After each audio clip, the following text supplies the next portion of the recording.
नमस्कार, मैं हूँ सोनल पोखरना नहार और आप सभी का स्वागत है स्मार्ट कॉमर्स हब में। मैं अब यहाँ पे एक छोटा सा चेंज करने जा रही हूँ। चेंज मैं कहाँ करूँगी? तो चेंज मैं यहाँ करूँगी।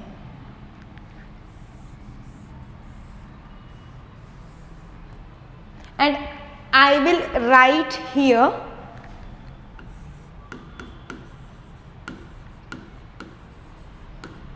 Overdraft as per passbook. जी हाँ, ओवरड्राफ्ट क्या है? ओवरड्राफ्ट एक प्रकार से लोन फैसिलिटी है जो बैंक ने मुझे दी है। टू मेक इट सिंपल, सीधा सीधा लोन बढ़ा या लोन कम हुआ, इस एंगल से आप इसको सोचिए तो आपको बैंक रिकंसिलिएशन बनाना और आसान हो जाएगा। आइए एक एक ट्रांजैक्शन लेते हैं, उसको एनालाइज करते हैं और आगे बढ़ते हैं। So first, cheques issued but not presented for payment. Now of course again ये मेरा कैश बुक है, ये मेरा पासबुक है और मेरे पास क्या है? ओवरड्राफ्ट है, मतलब आइदर लोन बढ़ेगा या लोन कम होगा।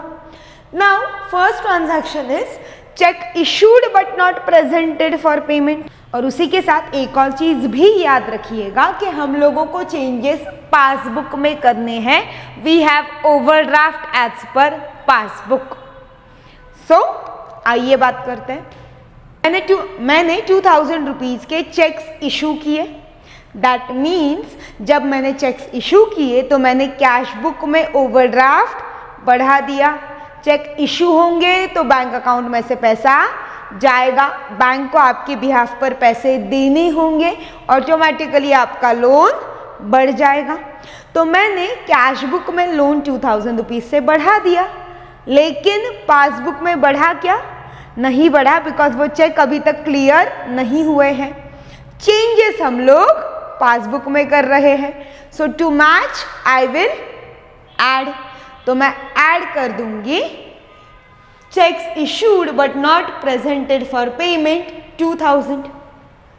Next, cheque received but not cleared. Cheque received but not cleared, again आ जाओ। अब cash book and passbook again. तो मैंने चेक्स डिपॉजिट किए। चेक डिपॉजिट किए मतलब बैंक अकाउंट में पैसा आया। दैट मीन्स मेरा लोन 3000 रुपीज से कम हो गया इन माई कैश बुक। लेकिन पासबुक में अभी तक कम नहीं हुआ है बिकॉज चेक क्लियर नहीं हुए हैं। Hence I will minus it. तो मैं क्या कर दूंगी? माइनस कर दूंगी। Hence cheque deposited but not cleared 3000 rupees minus होंगे।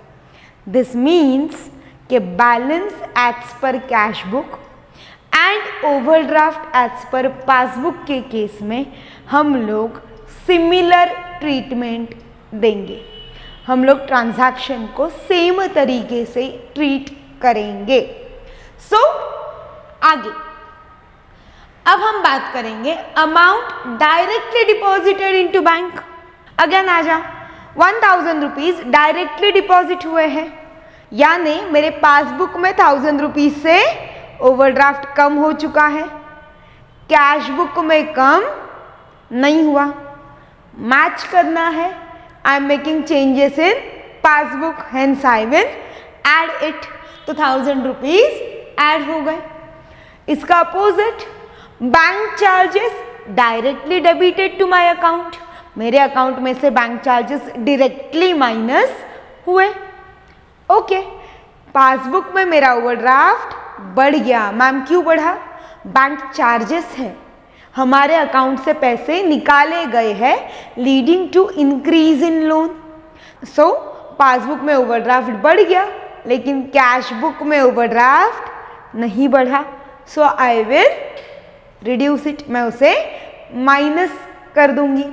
Hence bank charges debited by bank. And the last transaction, income collected by bank. Bank ने इनकम कलेक्ट किया।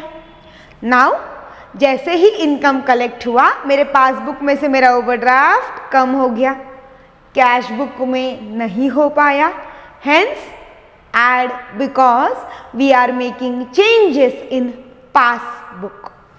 So again add 800 and of course last में we will get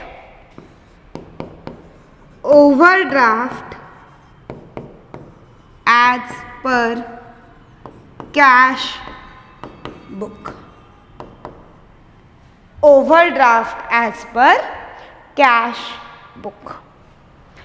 सो इस question में हम लोगों ने travel किया balance as per cash book and overdraft as per passbook से balance as per passbook and overdraft as per cash book की ओर। अगर आपको ये वीडियोस पसंद आ रहे हैं तो do like, share and subscribe. जल्दी वापस आऊँगी कुछ और इंटरेस्टिंग वीडियोस के साथ। तब तक के लिए थैंक यू सो मच।